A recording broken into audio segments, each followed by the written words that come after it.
just before Jimmy died, I had some issues that I had to settle of my own self with Jimmy. I might break up in crying, but the first time I ever saw a black person was when I was just a little fellow.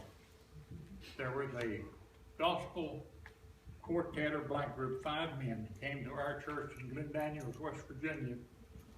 And I was just a little fellow. I had never seen a black person before. I was taught from the parents they're colored. Now today I think the word black, colored, Negro, we're all human. So I sat on the one fellow's lap. I could not get over that beautiful hair he had, and I constantly rubbed it. And I told Mom, I said, why didn't he wash before he come to the service? I had seen coal miners come out of the coal mines, and you couldn't tell they were white people.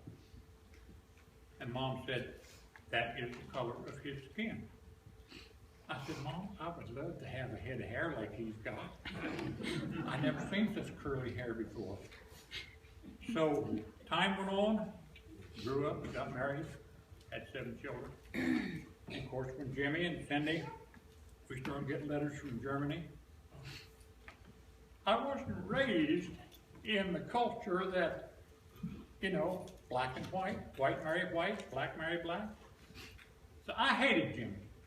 I'm going to be truthful with you. I hated Jimmy with a passion. To the point that I told her if she ever brought him home, I would kill him. She's informed me that he had told or took out a paper, had it notarized, that if anything happened to him, they were to look for me. So we kept getting letters at home, Jimmy and Cindy. My anger, my hatred grew.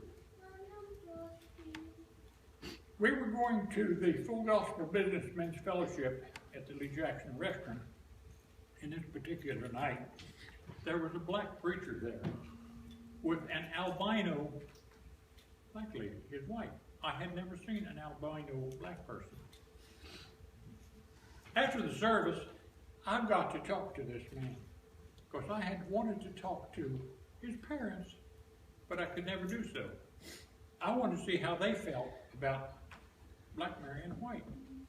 So we waited our turn, and just as I got to him, he reached in his pocket and pulled out the billfold. He said, I've got one too, before I had ever said anything to him. I thought, how does he know what I want to talk to him about? He opened his wallet up and showed me a beautiful black girl. He said, this is my daughter. She's marrying a Hispanic. Do you love your daughter? How did he know this? The Holy Spirit had revealed him my problem, evidently. And so, talking to him, he helped me to get over my hatred. Along with God, he helped me to heal that mom. And so, white preacher, Brother Ralph Campbell, shared with me a story about a church he pastored. There was a white man and a black woman came in, married, wanted to join the church. Some of the elderly, more seasoned saints began to ask him, what are you going to do about that? He said, I'm not going to do one thing about it. I didn't put it together, and I am not tearing it apart. I thought, that's wisdom. And that helped me. But most of all, God helped me. So, just a few weeks ago, a few days ago, I had some issues. I went to Jimmy, and I said, Jimmy, I know that you know that you're dying with cancer. I said, you know this. And I said, my Bible tells me that there is only 2 places that a person is leaving when they leave this life.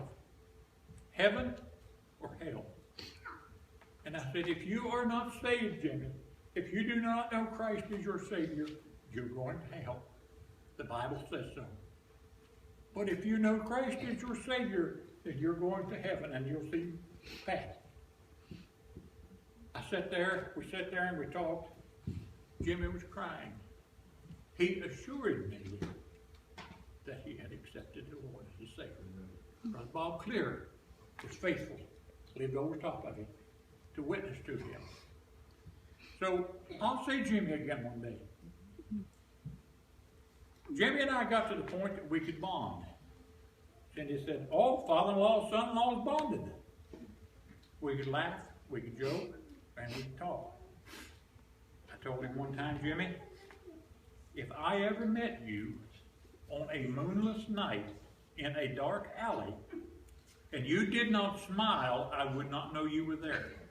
But if you smile, you've got the whitest teeth, they would give you away. He did. He had the whitest teeth I ever seen on a person, especially a man. And when he would smile, it was like pearly white. So I know Jimmy's in heaven today. I just wanted to show those two things in. I met your big brother, the big guy. I felt like a midget beside him. And I said, so I knew Jimmy, and I loved Jimmy. As a son-in-law, we got along very good together. And I got over my hatred. And I asked him, I said, did you really take out a paper? And he just grinned at me.